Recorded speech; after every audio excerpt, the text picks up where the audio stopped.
इस क्वेश्चन को देखो, एक्सरसाइज 16A का क्वेश्चन है, A B C D is a parallelogram in which angle A, मतलब ए बी सी डी आपको एक पैरेललोग्राम बना करके दे दिया जाएगा जिसमें एक एंगल ए बराबर कितना होगा, 110 डिग्री होगा।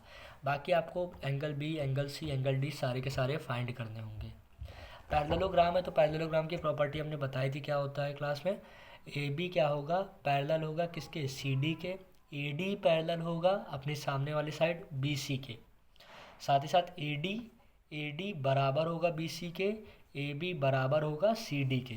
ये चारों प्रोसीजर आपके फॉलो होने चाहिए, ठीक। ये चारों चीज़ें होंगी तो ये हमारा क्या है, पैरेललोग्राम है। अब पैरेललोग्राम के अपोजिट एंगल इक्वल होते हैं। अपोजिट एंगल यानी कि एंगल ए एंगल सी के बराबर होगा, एंगल बी एंगल डी के बराबर होगा। पैरेललोग्राम की प्रॉपर्टी होती है, क्या प्रॉपर्टी होती है, opposite angles of a parallelogram are equal.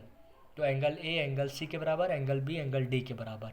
साथ ही साथ एडजेसेंट एंगल्स का सम 180 होता है। इन्हीं दोनों प्रॉपर्टीज़ का यूज़ करेंगे और इस क्वेश्चन के सारे एंगल्स की वैल्यू फाइंड करेंगे। एडजेसेंट एंगल अच्छा कौन सा हमने बताया था, क्या होता है, बगल वाले एंगल जो इससे जस्ट चिपके हुए होते हैं।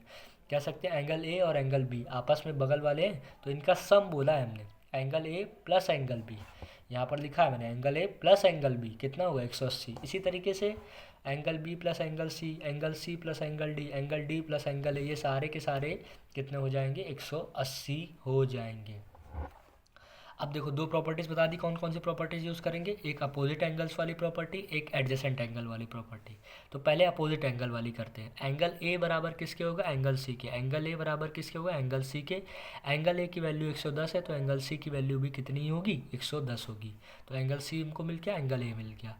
अब एंगल बी हमको पता होना चाहिए, अगर बी पता चल जाएगा तो एंगल डी भी मिल जाएगा। हमको पता है कि ए और बी को जोड़ोगे क्योंकि ये पैरेललोग्राम के एडजेसेंट एंगल है तो इनका सम कितना आएगा, 180 आएगा। तो angle A plus angle B बराबर 180, एंगल ए की वैल्यू 110 प्लस एंगल बी बराबर 180। तो एंगल बी बराबर 180 माइनस 110 जो कि एंगल बी की वैल्यू कितनी आ गई, 70 आ गई। एंगल बी की अगर वैल्यू 70 है तो हमारी एंगल डी की वैल्यू कितनी हो जाएगी, 70 हो जाएगी। जहाँ पर एंगल ए बराबर एंगल सी बराबर 110, मतलब हमको चारों एंगल की वैल्यू हमने बता दी। एंगल ए बी सी और डी सब की वैल्यू हम लोगों ने निकाल दी।